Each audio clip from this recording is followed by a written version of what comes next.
بسم الله الرحمن الرحيم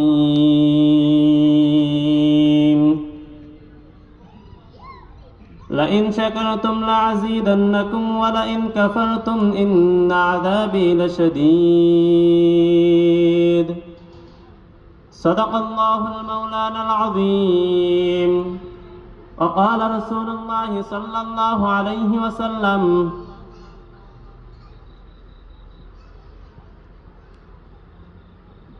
أربع إذا كن فيك عليك ما فاتك الدنيا حفظ أمانة وصدق حديث وحسن خليقة وعفة في تهمة أو كما قال عليه الصلاة والسلام यहाँ हम सब मुसाफिर हैं यहाँ हम सब मुसाफिर हैं कब्र है आखिर ठिकाना कोई आगे रवाना है कोई पीछे रवाना बलगुल उला बिकमालिही कशफत दुजा बिजमालिही हसनत जमीउ खिसालिही सल्लु अलैहि व आलिहि सल्लम कौम मुबल्लिग सदरुल आमीन मुस्तफा मादा इल्ला रहमतन लिल आलमीन।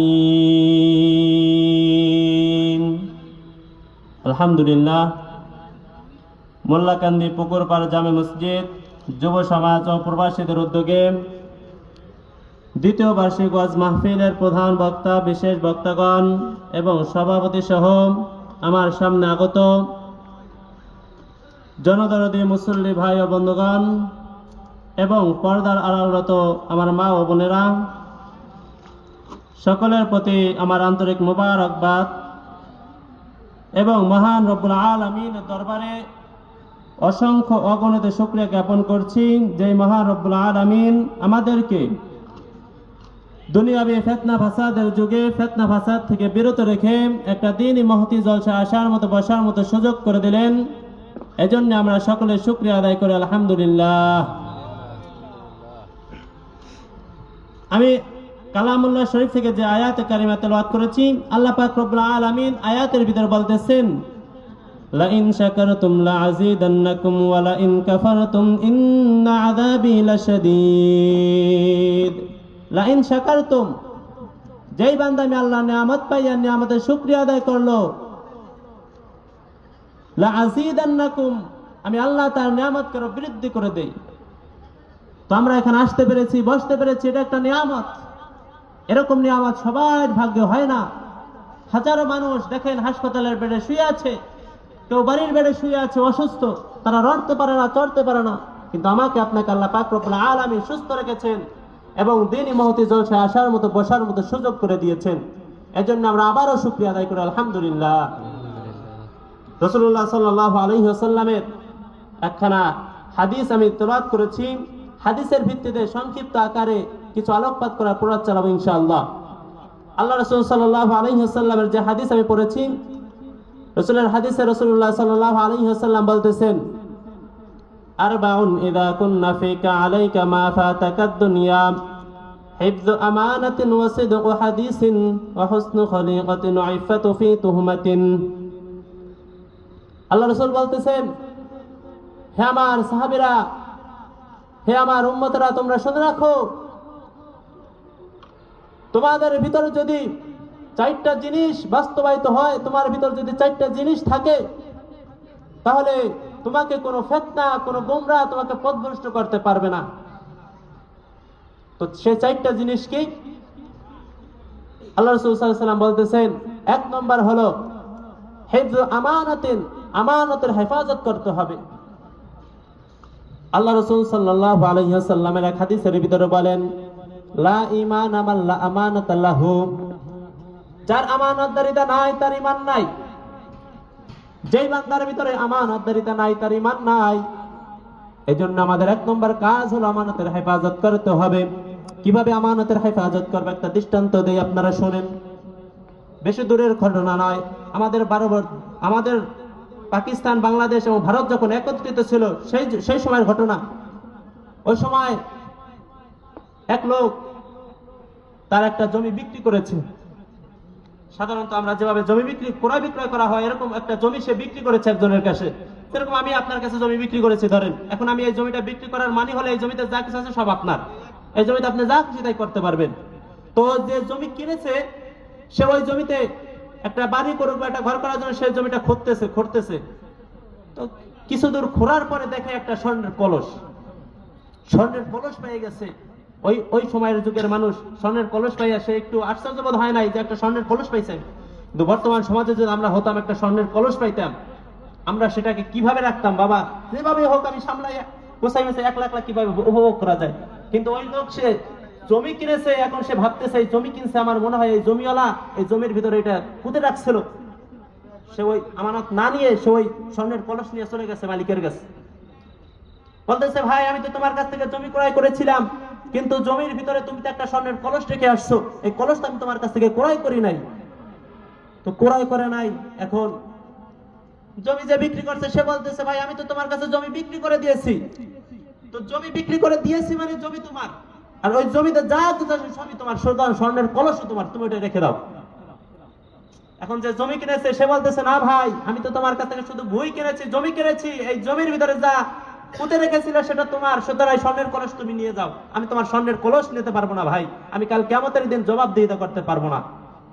এখন দুইজনের কেউ নিতে চাচ্ছে না। দেখেন কিরকম আমানতদারিতা ছিল তাদের ভিতরে। আর আমাদের যুগের যদি এটা হতো, আমি নিজেই বলি, আমি যদি স্বর্ণের কলস পাইতাম জীবনেও তো নিয়ে যাইতাম না যে ভাই তোমার স্বর্ণের কলস। তো এখন তারা দুইজনের ভিতর যখন কেউ নিতে চাচ্ছে না, তখন আদালতের কাছে শরণাপন্ন হয়েছে যে আদালত কাকে দেয়, সে আদালত যাকে দেবে সেই এই স্বর্ণের কলস নেবে। তো দেখেন আদালতদার যারা ছিলেন তারা কিরকম হেফাজত করতেন। তো আমানতে যখন আদালতে গিয়ে উপস্থিত হয়েছে, স্বর্ণের কলস নিয়ে গিয়ে হাজির হওয়ার পর বলতেছে ভাই আমরা তো দুইজন মানুষ, আমরা জমি বিক্রি করেছিলাম আর সে আমার কাছ থেকে জমি ক্রয় করেছিল। এখন যে জমি ক্রয় করেছে সেই জমির ভিতরে একটা স্বর্ণের কলস পেয়েছে। জজ সাহেব এই বিচার দেখে সে আশ্চর্য হয়ে গেছে যে মানুষ কত বড় আমানতের হেফাজতদার হতে পারে, যে স্বর্ণের কলস পাইয়া সে স্বর্ণের কলস উপভোগ না করে নিয়ে আসছে আদালত। তখন আমার যে আদালতের জজ সাহেব সে ভাবতেছে যে এরা তো কেউই নিতে চায় না, কি করা যায়। সে কত সময় চিন্তা ফিকির করে বলতেছে আচ্ছা ঠিক আছে, কেউ যেহেতু নেবা না তাহলে এক কাজ করো, তোমাদের দুইজনের ভিতরে প্রথম জনকে জিজ্ঞেস করছে যে তোমার কোনো ছেলে আছে উপযুক্ত, বিবাহ করতে পারবে এরকম কোন ছেলে আছে? সে বলতেছে হ্যাঁ আমার একটা ছেলে আছে, বিবাহের উপযুক্ত সে। আর যে জমি ক্রয় করেছে তাকে জিজ্ঞেস করা হয়েছে তোমার কোনো মেয়ে আছে? সে বলতেছে হ্যাঁ আমার তো একটা মেয়েও আছে, বিবাহের উপযুক্ত। বলতেছে ঠিক আছে যাও তোমরা তোমার ছেলে এবং মেয়েকে নিয়ে আসো। তো ছেলে মেয়েকে নিয়ে আসার পরে জজ সাহেব তাদেরকে বিবাহ শাদী সংবদ্ধ করে দিয়ে বলতেছে নাও এই স্বর্ণের কলস তোমাদের বিবাহের উপযুক্ত হিসেবে তোমরা নিয়ে যাও। এই হলেন আমাদের তখনকার যুগের মানুষের ভিতরে হালাত ছিল, আর আমাদের জজ সাহেব এরকম ছিল। কিন্তু বর্তমান সমাজে যদি আমরা কেউ দুইটা একটা স্বর্ণের কলস পাইয়া নিয়ে জজ সাহেবের কাছে যাই, জজ সাহেব আমাদের ভুজং বাজং বুঝাই দিয়ে বলবে যাও তোমাদের স্বর্ণের কলস নেওয়া লাগবে না, এটা সরকারি হক বলে সে নিজে নিয়ে নেবে। ঠিক কিনা বলেন? আমানতের হেফাজত তারা করেছিলেন। আর একটা ঘটনা শুনেন আমানতের হেফাজত কিভাবে করতে হবে। মক্কার জমিনের ঘটনা, তাবেঈ কাজী আবু বকরের ঘটনা। তো কাজী আবু বকর রহমাতুল্লাহ আলাই তিনি একজন মক্কার বাজারে বসবাস করেছিলেন, বড় তাবেঈ ছিলেন। তো মিশর থেকে একটা ব্যবসায়ী কাফেলা মক্কার বাজারে আসছে। তো মক্কার বাজার আসার পরে ওই মক্কার বাজার যে আসছে ব্যবসা করার উদ্দেশ্যে, সে বড় ব্যবসায়ী। তো ব্যবসায়ীর একটা স্বর্ণের হার ছিল, অনেক দামি হার। স্বর্ণের হারটা হারাই গেছে বাজারে, স্বর্ণের হার হারাই ফেলছে। সে তো দিগ্বিদিক হয়ে গেছে, এত হাজার হাজার কোটি টাকার সম্পদের একটা হার সেটা হারাই ফেলছে আমি। সে ঘুরতেছে কোথাও পাইতেছে না। পরবর্তীতে একটা উঁচু জায়গায় গিয়ে ঘোষণা দিতেছে হে মক্কার বাজারের লোকজন তোমরা শোনো, আমার এই মক্কার বাজারে এসে আসার পরে আমার একটা হার হারাই গেছে, সুতরাং এই হারটা যদি কেউ পেয়ে আমাকে ফেরত দাও, আমি তাকে 1000 স্বর্ণ মুদ্রা উপঢৌকন দেবো, হাদিয়া দেব। তো কাজী আবু বকর ঘুরে ফিরে গিয়ে ওখানে দাঁড়ানোর পরে দেখতেছে ওই লোকটা হারের ঘোষণা দিতেছে। তখন গিয়ে ওই লোকটা হারটা ধরে দূরে নিয়ে গেছে, তুমি আমার সাথে আসো, তোমার হার কিরকম কি কি ছিল আমাকে বর্ণনা দাও। তো ওই ব্যবসায়ী বলতেছে আমার হারে এতটুকু পরিমাণ স্বর্ণ ছিল, এতটুকু পরিমাণ হীরা ছিল, এতটুকু পরিমাণ মুক্তা ছিল। এভাবে বর্ণনা দেওয়ার পরে কাজী আবু বকর কিছু দূর গিয়ে স্বর্ণের হারটা বের করে মিলাইতেছে, যা যা বলছে এটা ঠিক আছে কিনা। তো মিলাই দেখতেছে সে যে বর্ণনা দিয়েছে এটা মিলে গেছে, নিয়ে বলতেছে নাও এই যে তোমার হার, আমি ওই জায়গায় পেয়েছিলাম, আমিও তোমাকে খুঁজতেছিলাম কিন্তু কোনো জায়গায় পাইতেছিলাম না। তো